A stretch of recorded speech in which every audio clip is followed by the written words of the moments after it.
When I was 31 years old, what began as a good year disintegrated into a nightmare. As a graduate student and research assistant, I had been and was very happy. However, in that year, I experienced the onset of delusions, which spiraled very quickly into a psychotic episode and mental illness.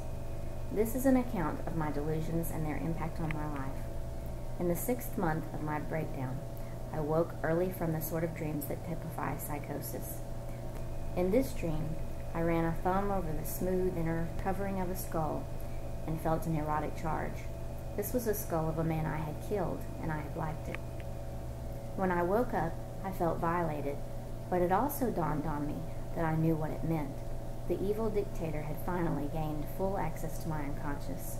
He was going to make me into a serial killer, a part of his private army of psychopathic killers who were being used to terrorize and subdue the nation. I turned on the TV to make an emergency communication with my allies, but the TV sent out a signal, a sort of homing beacon, revealing my location in the Arkansas mountains. By this time, there was implants activated in my teeth, and I believed that DNA was being extracted through my eyes. 3 weeks later, when I tried to electrocute myself, I was teetering on the edge. As I reasoned, it was better to be dead than to be Ted Bundy. Schizophrenia is a disease of information, and under a psychotic break, it's like turning on a faucet to a torrent of details which overwhelmed my life. In psychosis, nothing is what it seems. Everything exists to be understood beneath the surface. The movies, TV, newspapers, they were all alive with information for those who know how to read.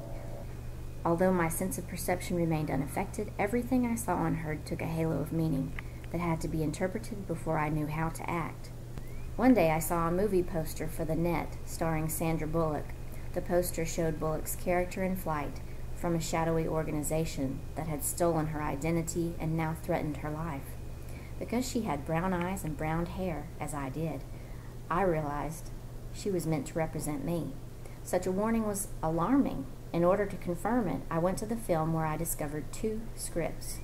One had been hidden within the screenplay for my benefit. This private text informed me that I had to change my name and move from my university into the city where I would be anonymous. In response to those data, I changed my name at the DMV, broke contact with my family, friends, and school, colored my hair to hide my identity, and gave away all my belongings to begin a new life. What I remember most is how disoriented and frightened I felt. With little warning, my world had simply shifted under my feet.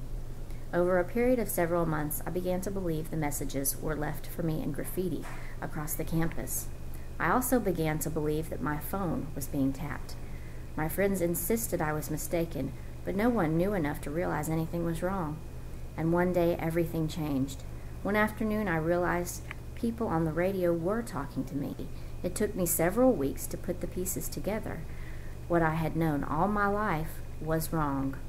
My friends were not real friends. At the best, they were neutral. At worst, they were spies for the CIA. An evil dictator was gathering power to himself, and he meant to perpetuate a Holocaust on the nation. Only the American resistance, of which I was now a part, stood in his way. As time passed, I became proficient at reading code. I learned to communicate by deciphering bits of conversation, reading newspaper articles, and listening to songs on the radio. Everyone could read my mind, so unless I was engaged in a conversation, I spoke mostly in my head. I could not read anybody else's mind, so I remained dependent on the media for information. Within 6 months, I became adept at coordinating different avenues of information. However, I was living a nightmare. When I shut my eyes, I saw neon-colored cartoon characters and zoomed in and out of my field of vision. They were so bright it hurt. At night, I would keep my eyes open until I fell asleep from exhaustion. I also lived in terror of the evil dictator and his minions. I never knew where they might be or how to evade them. I begged my superiors to have me killed, but it was clear that was not going to happen. I took matters in my own hands. Within the course of a week, I tried to commit suicide 4 times. As each attempt failed, I tried another. My last attempt of suicide involved the police surrounding me as I considered jumping from the roof of a building. This time I was admitted to the Psychological Institute at my university. Although I was hospitalized for 18 days, the doctors did not know I was psychotic. Because I remained vague in response to their questions, the hospital psychiatric staff thought I might be depressed. Although I was given psychological tests and repeatedly questioned, I sought to minimize the information I provided, even trying to stifle my thoughts to avoid being discovered as the spy I thought myself to be. When I returned to live with my parents, my antipsychotic was changed to risperidone. Within 3 days, I woke up, and it was as if a light had dawned across my life.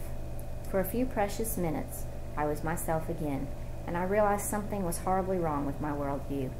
It was a momentary insight, but one that allowed me to bring my fears into the open. I took what I thought to be a terrible chance and spoke honestly with my doctor. After a few weeks on risperidone, I was able to see clearly what he told me. The world was not in peril from an imminent apocalypse. I have never been so relieved in my life. It has been 7 years now since I became ill. I'm very sensitive to the medication, and these days I live my life as a semi-invalid. On a bad day, my head feels as if someone had hit me with a bowling ball. On a good day, I have little energy and can clean up around the house and garden. For a long time, I searched for a lesson from my experience. What proved hardest was to watch as my dreams died one by one. What I learned was to build a new life and new dreams based on what I find myself capable of doing today. I have learned to work closely with my doctor to monitor and guard my health.